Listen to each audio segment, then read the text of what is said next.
Assalamualaikum warahmatullahi wabarakatuh. From pembela Islam yang tokohnya siapa yang tidak kenal beliau, Habib Rizik Syihab, bersama tim hukumnya menggugat Pak Jokowi dan tidak tanggung-tanggung. Berikut kita saksikan. Press release tentang gugatan 30 September terhadap Presiden Joko Widodo atau G30 S Jokowi. Sehubungan dengan telah didaftarkannya gugatan perbuatan melawan hukum berupa rangkaian kebohongan yang dilakukan oleh Jokowi selama periode 2012-2024 melalui Pengadilan Negeri Jakarta Pusat, maka dengan mengambil momen 30 September ini, yaitu hari pengkhianatan terhadap Pancasila, maka kami dari tim advokasi masyarakat anti kebohongan atau TAMAK yang merupakan kuasa hukum dari Habib Rizik Syihab dan kawan-kawan dengan ini menyampaikan hal-hal sebagai berikut. 1. Bahwa sejak menjadi Cagup DKI Jakarta tahun 2012, Capres tahun 2014 dan 2019, hingga menjabat sebagai Presiden, Jokowi telah melakukan rangkaian kebohongan dan kata-kata bohong yang memberikan dampak buruk terhadap bangsa Indonesia. Kedua, bahwa rangkaian kebohongan terus dikemas dalam rangka untuk pencitraan, menutupi kelemahan dan kegagalan yang terjadi. Dan lebih berbahayanya, rangkaian kebohongan dan kata-kata bohong dilakukan oleh Jokowi dengan menyalahgunakan mekanisme, sarana, dan juga prasarana dari ketatanegaraan. Ketiga, bahwa rangkaian kebohongan yang dilakukan oleh Jokowi bila dibiarkan tanpa ada konsekuensi hukum, maka akan mencoreng sejarah bangsa Indonesia yang menjunjung tinggi nilai-nilai kejujuran dalam kehidupan berbangsa. Oleh karenanya, kami sebagai warga negara yang tergabung dalam koalisi masyarakat anti kebohongan mengambil sikap tegas dengan mengajukan G30S Jokowi atau gugatan 30 September terhadap Jokowi. 4. Bahwa gugatan tersebut berisi fakta-fakta tentang rangkaian kebohongan Jokowi yang diantaranya: 1. Kebohongan soal komitmen untuk menjabat Gubernur DKI selama 1 periode penuh atau 5 tahun dan tidak akan menjadi kutu loncat. Kedua, kebohongan mengenai data 6.000 unit pesanan mobil SMK. Ketiga, kebohongan untuk menolak dan tidak akan melakukan pinjaman luar negeri atau asing. Keempat, kebohongan akan melakukan swasembada pangan. Kelima, kebohongan tidak akan menggunakan APBN untuk pembiayaan sejumlah infrastruktur seperti kereta cepat Indonesia-Cina atau KCIC. Yang keenam, kebohongan mengenai data uang 11.000 triliun yang ada di kantong Jokowi dan rangkaian kebohongan Jokowi lainnya.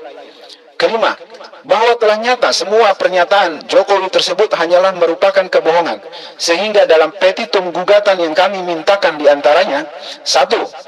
Menghukum Jokowi untuk membayar ganti rugi material sebesar nilai utang luar negeri Indonesia periode tahun 2014 sampai dengan 2024 atau selama Jokowi menjabat sebagai Presiden untuk disetorkan kepada kas negara. Kedua, memerintahkan kepada negara untuk menahan pembiayaan atau tidak memberikan rumah sebagai mantan Presiden kepada Jokowi. Ketiga, memerintahkan kepada negara untuk menahan atau tidak memberikan seluruh uang pensiun Jokowi. Keenam, walaupun gugatan yang kami ajukan tidak sebanding dengan kerusakan dan kerugian negara akibat rangkaian kebohongan Jokowi, akan tetapi langkah konkret kami ini kami lakukan untuk mengingatkan kepada para penguasa yang akan datang dan seluruh pemangku kebijakan yang berlaku di Republik ini untuk supaya jujur dalam mengemban amanat rakyat, dalam mengemban amanat rakyat seluruh Indonesia yang dibebankan kepada mereka. Demikian press release ini kami sampaikan semata-mata guna terciptanya keadilan dan membersihkan sejarah bangsa Indonesia yang menjunjung tinggi nilai-nilai kejujuran dalam kehidupan berbangsa dan negara. Jakarta, 30 September 2024, atas nama para penggugat: 1. Habib Rizik Syihab. 2. Maijen TNI Purnawirawan Sunarko MD. 3. Eko Santoyo SHMH. 4. Saudara Edi Mulyadi. 5. Dr. Andes Haji Muhammad Mursalim R. 6. Bapak Marwan Batubara. 7. Rahman Sarjana Hukum. Demikian tim advokasi masyarakat anti kebohongan atau TAMAK diwakili oleh saya Aziz Yanuar, Ahmad Ardiansah, Wisnu Rakadita, Hujatul Baihaqi, Dwi Heriadi, Reynaldi Saputra, Muhammad Haryadi Nasution, Heri Arianto, Anwar Kumar, Dede Agung Wardana, Sumandi Atmaja, dan Divin Safni Esa. Demikian rilis yang saya sampaikan. Assalamualaikum warahmatullahi wabarakatuh. Salam sejahtera bagi kita semua. Bapak Ibu sekalian yang saya hormati, saya muliakan, tadi baru saya dengarkan tuntutan dari koalisi masyarakat anti kebohongan. Yang disampaikan tadi baru sebagian kecil yang menonjol saja. Baru sebagian kecil. Yang lain masih puluhan, bahkan mungkin ratusan kebohongan yang telah dilakukan oleh Jokowi. Maksud kita menyampaikan ini adalah untuk memberikan pelajaran juga kepada seluruh bangsa Indonesia ini. Kalau memilih pemimpin, jangan pemimpin pembohong. Karena kita tahu kejujuran itu adalah basic dari semua kebaikan. Kalau sudah tidak jujur, kita udah nggak bisa berharap ada kebaikan. Dan tujuannya juga ini untuk ke depan, jangan ada pemimpin yang wataknya sama dengan penjajah asing. Sekarang kita ini dijajah oleh pemimpin orang pribumi yang kita pilih. Yang kita pilih. Jadi ini sebetulnya edukasi buat kita semua bangsa Indonesia. Ke depan tidak ada lagi pemimpin yang mengikuti kelakuan karakter watak seperti Joko Widodo ini. Rakyatnya ditipu, dibohongi dengan demikian masif. Dengan masif. Jadi ini sebenarnya tujuannya ke depan jangan lagi ada pemimpin yang meniru gaya-gaya ini, menderita rakyat, menderita bangsa ini, malu bangsa kita, malu. Kemudian juga pelajaran buat seluruh rakyat Indonesia. Kalau memilih pemimpin, lihatlah track record yang benar. Jangan mau cuma karena dibayar dengan bansos atau amplop sekadarnya, kemudian pembohong disanjung-sanjung. Bingung saya sampai sekarang ini. Padahal itu akan menimbulkan penderitaan kepada generasi setelah kita atau notabene anak cucu kita. Itulah yang bisa saya sampaikan pada kesempatan ini. Tadi yang disampaikan oleh lawyer kita itu baru sebagian kecil. Baru sebagian kecil. Yang lain sangat banyak. Dan ini tujuan utamanya adalah untuk meminta pertanggungjawaban terhadap Joko Widodo yang telah menipu kita 10 tahun. Yang kedua, memberikan pelajaran pada pemimpin berikutnya, jangan ikuti kelakuan Joko Widodo ini yang bisa merusak tatanan kehidupan berbangsa, bernegara yang menghambat kemajuan bangsa. Kita tertinggal dari bangsa lain yang ada di seputar ini. Yang ketiga, ya juga pelajaran kepada seluruh rakyat Indonesia. Jangan pilih pemimpin penipu, pembohong. Sekian, terima kasih. Wassalamualaikum warahmatullahi wabarakatuh. Assalamualaikum warahmatullahi wabarakatuh. Alhamdulillahirrahmanirrahim. Allahumma salli ala Sayyidina Muhammad. Kalau kita ingat dulu ya, di tahun 2021, MUI itu memberi gelar kepada Pak Jokowi itu sebagai King of Lip Service. Raja pembual, raja pembohong. Itu satu. Artinya sudah sejak 2021, kebohongan itu sudah dilakukan dan ini terus berlanjut. Masalahnya kita rakyat ini seolah-olah tidak menganggap hal yang penting, ini hal yang biasa-biasa saja gitu ya. Karena itu seperti inilah jadinya kita menjadi korban, negara jadi korban, martabat bangsa itu jadi turun gara-gara kelakuan dari pemimpin pembohong ini. Jadi mungkin kita salah juga, tapi untung saja ini teman-teman lawyer dan beberapa inisiator termasuk terutama Pak Munarman, lalu Habib Rizik itu teringat bahwa ini tidak bisa dibiarkan. Ya, itu satu hal. Kemudian yang kedua, dengan adanya gugatan ini, sebetulnya kita ingin juga mengingatkan ada kebohongan itu yang bisa menjadi delik pidana.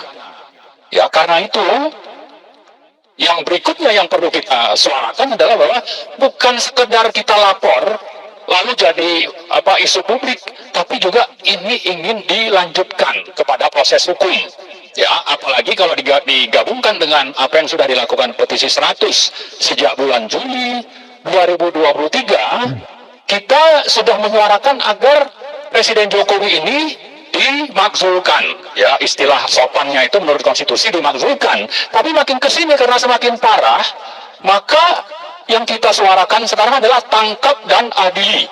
Ya, karena apa? Karena selama setahun lebih sampai sekarang dan mungkin sampai tanggal 20 Oktober dia aman untuk lengser.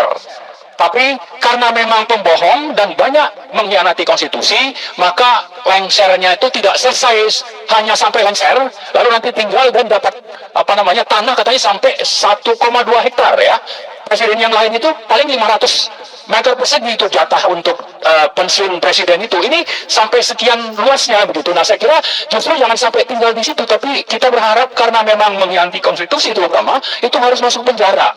Gitu ya. Nah, kemudian salah satu lagi yang perlu kita ingatkan tentang kebohongan itu, dia di 2018, 2019 pernah mengatakan bahwa keluarganya, anaknya itu akan tidak terjun ke politik. Nah, ternyata huru-hara terakhir ya sampai bulan Maret 2024 atau Oktober 2023 itu kejahatan konstitusional yang dilakukan Jokowi itulah untuk anaknya. Anaknya supaya bisa jadi Wapres, dan sudah berhasil. Lalu Kaisang, nah untung ini ada yang melawan sehingga Kaisang tidak bisa menjadi calon kepala daerah. Tapi fakta bahwa pembohong ini sudah menunjukkan bahwa dia ingin melanjutkan kekuasaan lewat anak-anaknya, dan ini saya kira kita lebih lanjut nanti berangkat dari kebohongan ini dan berbagai fakta di lapangan, kita mau supaya Gibran pun tidak dilantik. Karena ada pelanggaran-pelanggaran hukum yang menjadi delik menurut konstitusi, sehingga dia tidak pantas dan tidak legitimate untuk dilantik. Nah, jadi saya kira itu mungkin tambahannya. Kalau bicara tadi soal daftar kebohongan seperti yang disebutkan Pak Sunarko, itu saya juga cukup banyak. Di sini juga ada nih kebohongan Jokowi nih di buku ini ya, tentang korupsi Ahok. Lalu juga ada tentang katanya mau memberantas mafia minyak yang waktu itu menterinya Sudirman Said, dan tim pengusutnya itu yang menyelidiki kejahatan itu Faisal Basri yang sudah almarhum, itu ditemukan misalnya oleh auditor dari Australia ada pelanggaran, dan ini oleh Sudirman diusulkan untuk diproses secara hukum ke KPK, tapi justru Jokowi yang menghalangi laporan dari auditor ini untuk tidak lanjutkan. Padahal kalau itu dilanjutkan bisa menangkap mafia minyak itu misalnya. Nah, itu juga contoh bagaimana bohong dan hipokriknya Jokowi. Jadi cukup banyak, saya kira tidak perlu kita bahas. Yang penting ini sudah menjadi pengetahuan publik untuk nanti terus kita suarakan. Targetnya apa? Targetnya salah satu yang penting adalah supaya pembohong ini karena ada delik pidananya untuk ditangkap dan diadili. Yang kedua, supaya anaknya yang memang bisa jadi wapres akibat dari adanya kejahatan konstitusional ini juga tidak jadi dilantik. Saya kira itu tambahnya. Terima kasih. Assalamualaikum warahmatullahi wabarakatuh. Pertama, kami mengucapkan luar biasa kepada para pengacara ya, yang telah memfasilitasi kami dari para prinsipal untuk melakukan gugatan secara hukum. Karena sudah bertahun-tahun kita melakukan demo, melakukan gerakan-gerakan, tetapi tidak mewujudkan di dalam konkret untuk bagaimana memenjarakan atau bahkan berakibat pada harus dilengsarkan pada saat-saat ini. Oleh karenanya, tentu pengadilan yang telah menerima pendaftaran, tadi belum dijelaskan, saya sudah diterima, sudah saya harus menindaklanjuti atas pendaftaran para pengacara ini untuk melakukan proses sidang. Tidak ada ketakutan lagi tentunya pada para hakim yang selama ini takut dengan Jokowi. Saya kira semua komponen yang selama ini berada di bawah dia, banyak yang sudah juga lepas, jadi tidak ada akibat apapun. Seperti MK misalnya. Maka kami mohon kepada para hakim di pengadilan itu untuk memproses dan tentu bisa melakukan hasil. Apakah dimakzulkan sebelum dia masa berakhirnya, atau terpenting bagaimana tetap di proses hukum dijebloskan dalam penjara yang tentunya tidak satu. Tadi dikatakan banyak teman, kalau kita bacakan tentang kejahatan pelanggarannya sehari tidak selesai. Ada yang mengatakan kalau ditumpuk itu lebih bisa sampai ke atap, itu kejahatannya tidak akan selesai. Oleh karenanya sangat naif apabila kita rakyat tidak semua menuntut ini yang mengakibatkan kejahatan luar biasa dari kejahatan-kejahatan Jokowi ini. Kalau tadi dikatakan Pak Marwan sampai UI mengatakan dia menjadi Kings of Lip Service, tetapi banyak yang mengatakan semua yang dikatakan itu bohong. Apa yang dikatakan justru adalah sebaliknya sebenarnya. Jadi fondasi kejahatan terbesar itu adalah kebohongan yang mengakibatkan kejahatan-kejahatan yang lain. Dan pertanyaan saya kira yang menjadi puncak tuntutan pada masyarakat, bahwa negara kita ini sudah dikuasai tanahnya itu hampir lebih di atas 50% yang diperoleh secara ilegal. Ini yang harus dikembalikan kepada masyarakat, tentu dengan proses-proses penipuan dengan adanya PSN yang PSN tidak melalui prosedural. Saya sangat setuju dengan apa orasi dari Bapak Munarman beberapa waktu yang lalu. Harus kita telusuri. Misalnya salah satunya kepada Erlangga. Kita harus datang dari mana dia mempunyai hak memberikan izin-izin itu. Apakah betul-betul itu melalui proses yang sudah dilegalkan, misalnya melalui tender, apakah melalui mengajukan melihat FPS yang dianggap strategis kemudian diputuskan pada mereka. Ini harus diusut. Apabila itu ternyata ilegal, maka rakyat harus mengambil alih. Pemerintah harus membagi-bagikan pada rakyat yang sedang miskin, tidak punya tempat tinggal, membiarkan memberikan tanah-tanah jutaan hektar kepada para orang-orang yang tidak berhak, dan dia bertepuk tangan atas kejahatan itu karena dia bisa menguasai para petinggi-petinggi. Saya kira harus meninjau kembali ya para pimpinan-pimpinan yang memberikan izin-izin, terutama BPN yang mudah memberikan kepemilikan secara ilegal itu. Nah, ini harus kita tuntut pada saat-saat ini supaya tidak menjadi beban pada presiden yang akan datang. Kami mendengar misalnya larangan Gerindra terhadap Presiden Jokowi menghentikan ekspor pasir. Saya kira itu bagus. Tapi jangan sampai kemudian nanti diberikan kepada kolega-koleganya juga, misalnya Hasim Joyokusumo. Ini jangan sampai, ini peringatan. Jadi ini yang harus menjadi masa-masa baik pemerintahan yang akan datang.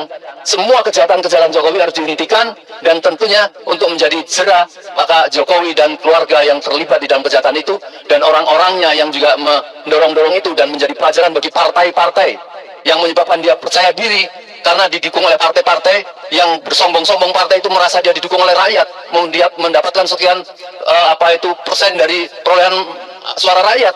Padahal rakyat itu memberikan kuasa kepada partai itu bukan untuk memberikan kekuasaan apa saja yang dia lakukan, tetapi partai itu harus melakukan keadilan untuk rakyat. Tetapi semua partai sekarang di belakang Jokowi, ini sangat biadab. Ya, saya kira ini yang harus menjadi perbaikan ke masa yang akan datang.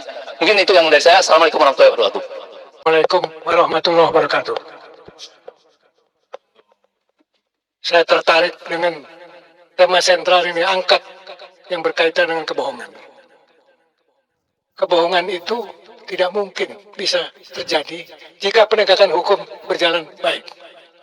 Jika masyarakat bisa bicara secara bebas, menyampaikan rasa hatinya, sehingga didengar oleh masyarakat luas bahwa mana yang bohong, mana yang tidak. Jadi saya teringat pada apa yang dikatakan oleh buku Bambang Tri. Kalau buku itu merupakan kebohongan, silakan dibongkar. Tapi ternyata buku itu beredar dan nggak ada delik bahwa buku itu menyangkut soal ijazah palsu sampai segala macam palsu, dan itu tidak terusik. Jadi semua kebohongan, semua penegakan hukum yang selama ini berjalan bukan hanya terjadi pada periode Jokowi saja, tetapi sejak Orde Reformasi, jadi sudah 5 tahun presiden yang dilewati, itu membuat suasana yang penegakan hukum tidak berjalan sebagaimana mestinya, dan pelanggaran hukum terus berjalan terus. Karena apa? Jadi selama 25 tahun ini tetap masih status quo. Dan gara-gara status quo ini, siapa yang diuntungkan dan siapa yang merasa berdaulat dan seenak perutnya, tidak bisa bohong, bisa nipu, bisa macam-macam. Yaitu yang saya sebut state corporate crime. Yaitu persekongkolan antara pengusaha jahat dengan penguasa yang berkhianat kepada negara Indonesia. Yang saya penguasa itu adalah penguasa publik, entah legislatif, entah eksekutif, entah yudikatif, semua itu pengusaha jahat, penguasa yang berkhianat kepada negara. Nah, persekongkolan ini yang membuat apa yang terjadi selama ini, apakah hasil pemilu, apakah semua rentetan kebohongan-kebohongan itu terjadi, itu terus berjalan lancar dan tidak bisa diberantas selama yang disebut status quo belum didobrak. Oleh karena itu, satu-satunya kalau kita mengharapkan siapapun yang jadi presiden yang akan datang. Ini mesti jadi prioritas utama dulu, yaitu mendobrak status quo, dan yang kedua mulai mengusut yang disebut state corporate crime. Saya kira itu yang bisa saya. Terima kasih. Assalamualaikum warahmatullahi wabarakatuh. Terkait dengan apakah nanti ada tokoh-tokoh yang lain. Nah, kalau tokoh-tokoh yang lain karena ini gugatannya sudah masuk, sudah terdaftar, maka nanti tokoh-tokoh yang lain itu akan ada gugatan yang lain lagi. Jadi kan kejahatan Jokowi ini kan bukan cuma satu ini, bukan cuma kebohongan aja. Dia juga melakukan kejahatan hak asasi manusia. Dia juga melakukan kejahatan pelanggaran terhadap hak sipil dan politik. Dia juga melakukan kejahatan terhadap perampasan tanah-tanah rakyat melalui PSN. Itu banyak sekali sebetulnya ya pelanggarannya. Dan nanti tokoh-tokoh yang lain itu akan menggunakan perkara yang lain lagi. Jadi kita bertujuh ini untuk sementara fokusnya tadi seperti dikatakan oleh Pak Suripto, tema besarnya itu adalah tentang kebohongannya dulu. Kebohongannya udah banyak, apalagi yang kejahatan-kejahatan yang lainnya ya. Itu satu. Nah, yang kedua terkait dengan proses persidangan ini biasanya antara 3 minggu sampai dengan 4 minggu itu baru kita dapat jadwal sidang pertamanya. Nah, nanti yang menarik ini mungkin dari sekarang perlu kita beritahukan kepada masyarakat bahwa yang kita gugat ini adalah Jokowi secara pribadi sebagai warga negara Indonesia yang kebetulan dia menggunakan mekanisme ketatanegaraan untuk melakukan rangkaian kebohongannya, kan begitu. Nah, karena dia seorang warga negara yang menggunakan instrumen-instrumen ketatanegaraan untuk melakukan kejahatan dan berupa kebohongan, ya, maka nanti yang wajib datang, jadi dia tidak bisa, kalau dia sebagai presiden digugat, maka dia bisa menunjuk jaksa agung untuk mewakilinya, ya kan? Atau dia bisa menunjuk Menteri Hukum dan HAM, atau dia bisa menunjuk orang-orang KSP, kantor sekretariat kepresidenan. Nah, ini karena dia sebagai pribadi yang digugat, maka dia harus hadir nanti. Nah, secara pribadi.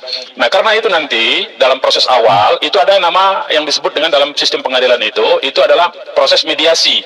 Nah, proses mediasi itu langsung ketemu antara pihak tergugat dengan pihak penggugat langsung.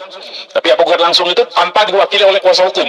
Nah, jadi nanti kita akan bertujuh ini akan berhadapan langsung dengan Jokowi kalau dia berani datang. Ya, kalau dia banci, nggak mau datang, nggak berani datang, ya berarti kita ngadepin meja kosong tuh nanti, ya. Tapi tidak apa-apa, kita tunggu karena itu nanti akan diberi oleh hakim waktu untuk mediasi namanya. Tetapi itu hanya kita akan lihat nanti jadwal mediasinya dimulai itu nanti mungkin kita bisa dapat kabar dari pengadilan negeri ini, pengadilan negeri Jakarta Pusat ini mungkin sekitar 3 atau 4 minggu ke depan, ya. Kita akan dapat kabar kapan akan mulai proses mediasi itu. Nah, jadi itu yang disebut dengan proses ini. Nah, tadi sudah disebutkan oleh rekan kita, oleh ketua tim pengacara kita yaitu Saudara Aziz Januar ini, bahwa tuntutan kita itu tadi yang tadi kan sudah disinggung oleh Pak Sunarko tadi soal rumah yang diberikan hadiah tadi itu, atau Pak Marwan tadi nyebut ya. Nah, itu nanti kita minta supaya tidak diberikan kepada Jokowi, ditahan oleh negara. Kemudian uang pensiunnya sebagai presiden itu juga tidak diberikan. Itu untuk mengganti ya kerugian-kerugian ya yang ditimbulkan oleh kebohongan Jokowi. Kan utang yang ditimbulkan oleh Jokowi ini sampai dengan hari ini itu lebih kurang 5.700 triliunan. Mulai dari 2015 lah katakan, kalau 2014 kan itu pemerintahan lama. 2015 sampai dengan 2024 ini hari ini itu sekitar 5.600 atau 5.700 triliun.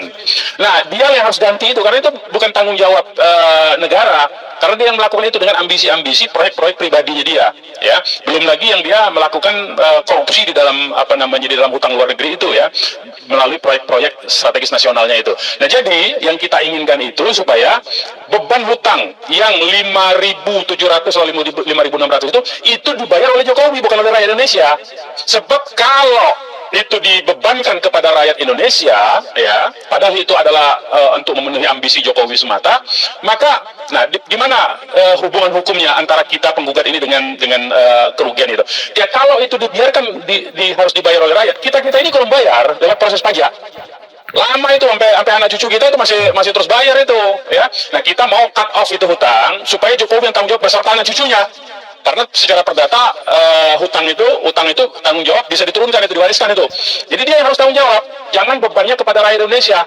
Itu yang kita mau. Jadi ini untuk membuka pikiran gugatan ini gugatannya untuk justru menolong rakyat Indonesia supaya tidak dibebani oleh utang Jokowi itu. Supaya yang bayar utang itu adalah Jokowi. Diambil dari mana? dari tuh rumahnya salah satu yang mau hadiah untuk pensiunnya dia, kemudian uang pensiunnya dia. Kalau kurang itu, maka harta-harta yang Jokowi yang dilaporkan waktu dia menjabat gubernur, kemudian 23 miliar, kemudian waktu dia daftar Pilpres 26 miliar, nambah 3 miliar tuh, padahal baru 2 tahun menjabat gubernur itu, Pak. Nah, itu nanti disita juga harta-harta itu untuk keperluan membayar utang itu, yang 5.700 triliun itu. Nah, jadi ini yang kita sampaikan, disebarluaskan kepada masyarakat, bahwa gugatan ini untuk menolong masyarakat Indonesia yang 270 juta lebih itu, supaya mereka tidak lagi dibebani oleh pajak. Karena pajak-pajak ini makin hari makin membebani kalau itu dibiarkan, utang-utang itu. Nah, jadi itu target pertama kita sebetulnya ya. Jadi supaya masyarakat tidak terbebani segala macam. Nah, nanti urusan yang pidana, urusan lain-lain itu urusan yang perkara lain. Nanti kita ajak tim tokoh-tokoh yang lain untuk mengajukan gugatan-gugatan atau laporan-laporan pidana. Kita sudah siapkan sebetulnya ya. Tapi nanti itu kalau diumumkan sekarang ya ketahuan keenakan dia dong ya. Jadi kita diam-diam aja dulu seperti sekarang. Tiba-tiba kita daftarkan, kita masukkan gugatan, kan udah jadi itu. Nah, mau tidak mau ini harus diproses oleh pengadilan. Kalau diproses akan diproses oleh pengadilan, tapi kita tidak tahu hasilnya. Tapi kalau diproses, pengadilan wajib menerima, mengadili setiap perkara yang didaftarkan. Itu pengadilan ya. Dan ini sifatnya perdata. Jadi sekali lagi target kita supaya pengadilan memutuskan, jadi tidak ke lain-lain, supaya pengadilan memutuskan ya tanggung jawab utang yang dilakukan oleh Jokowi itu dibebankan kepada Jokowi, bukan kepada rakyat Indonesia, bukan kepada negara, bukan kepada APBN. Ya, itu banyak sekali itu, termasuk utang-utang kereta Cina, kereta cepat Cina ya, macam-macam lah, IKN segala macam ya, yang tadi katanya janjinya tidak ucapannya, kebohongannya itu dia ngomong tidak akan menggunakan APBN, tetapi kemudian ternyata menggunakan APBN. Nah, itu salah satu bentuk saja ya. Tapi banyak lagi yang nanti akan di persidangan, nanti akan kita bongkar semua bentuk-bentuk kebohongannya itu. Tadi seperti kata Pak Mursalin, itu kalau ditumpuk kebohongannya itu, kalau kata Pak Narko sampai mana Pak? 1 hari jelaskannya nggak jelas. Nggak jelas ya. Dan kalau ditumpuk berkasnya? Kata Koji Dudin bulan. Nah, jadi itu yang nanti akan menjadi seru di pengadilan ketika kita menghadirkan saksi-saksi itu. Nanti semua ahli-ahli dan saksi-saksi akan kita hadapkan di pengadilan untuk memaparkan bentuk-bentuk bukti-bukti kebohongan yang dilakukan oleh Jokowi selama 2012. Jadi bukan saja selama dia menjabat presiden. Jadi sejak 2012 nih. Karena 2012 dia sudah berbohong tuh. 2012 itu apa? SMK. Katanya diwawancara di acara Economic Challenge waktu itu ya, di salah satu TV itu ya, katanya sudah ada pesanan 6.000, sudah uji emisi, nanti harganya lebih murah. Sampai hari ini kita nggak lihat tuh mobilnya di jalan. Sudah bisa produksi, betul. Betul. Ban aja nggak ada. Atau mungkin mobilnya saking hebatnya itu, mungkin mobilnya nggak kelihatan, saking hebatnya jalannya itu di atas udara mungkin ya. Jadi tidak ada di jalanan, mungkin di udara itu mobilnya. Mungkin saking hebatnya teknologi itu. Jadi itu hal-hal yang seperti itu yang mungkin yang jelas berupa kebohongan. Jadi sejak 2012 tuh kebohongan itu ya. Nah, itu diantara. Jadi itu lebih kurang yang mau kita clearkan dan mau kita sampaikan ke masyarakat Indonesia terkait dengan apa yang kita lakukan. Jadi banyak misalnya yang menuduh cari kerjaan, cari segala macam. Enggak, kita mau menyelamatkan masyarakat Indonesia supaya tidak terbebani oleh utang, pembayaran utang melalui pajak yang pembayarannya itu sampai dengan bisa 50 sampai 70 tahun, bisa ke anak cucu kita yang membayar itu nanti. Demikian dari saya. Di sini saya tidak mengurai secara rinci materi-materi gugatan yang diluangkan oleh tim kuasa hukum Habib Rizik FPI terkait dengan sejumlah dugaan pelanggaran yang dilakukan Pak Jokowi selama memimpin Indonesia 10 tahun belakangan. Kita tadi sudah mendengarkan, dan ini tidak main-main tentunya, dan Habib Rizik bersama FPI bukanlah orang yang kelompok satu-satunya yang menggugat hal itu. Pak Amin Rais dan juga sejumlah aktivis, tokoh nasional, tokoh oposisi juga menyuarakan dengan keras, tapi dengan tuntutan yang berbeda. Misalnya Pak Amin Rais meminta diadili, dan bahkan dengan tanda kutip minta dipenjarakan di borgol bersama keluarga. Di sini saya ingin mengulas saja bahwa terkait dengan gugatan-gugatan itu, termasuk dengan PDIP, pelanggaran-pelanggaran konstitusi yang dilakukan Pak Jokowi memang dianggap sangat cukup besar dan merusak tatanan bernegara kita, termasuk berkehidupan sosial kita. Polarisasi cukup besar di masyarakat, sehingga kerusakan-kerusakan itulah yang menimbulkan penilaian-penilaian tersendiri bagi para penggugat ini. Itu artinya kita jangan memandang bahwa orang-orang ini, kelompok-kelompok ini adalah lahir karena kedengkian, karena kebencian. Percayalah, ini negara demokrasi, kebebasan berekspresi, berpendapat dijamin oleh undang-undang, sehingga kita serahkan kepada pihak yang berwenang ke pengadilan, gugatan-gugatan mereka itu apakah diterima atau tidak. Yang pasti sejumlah catatan-catatan memang tidak bisa dilepaskan dari perjalanan Pak Jokowi selama 10 tahun memimpin Indonesia ini. Tapi kedepannya di tangan Pak Prabowo kita berdoa semoga Indonesia ini sesuai dengan cita-cita Pak Prabowo bahwa di sisa usianya yang 72 tahun saat ini usia beliau, tidak ada lain selain ingin menjadikan rakyat hidup berkecukupan, hidup sejahtera, dan membawa Indonesia bisa berwibawa, bisa punya kekuatan di tengah-tengah kehidupan global yang begitu persaingannya sangat keras. Dan kita doakan semoga Indonesia bisa jauh lebih maju, bisa berkembang di tangan Pak Prabowo. Sekian.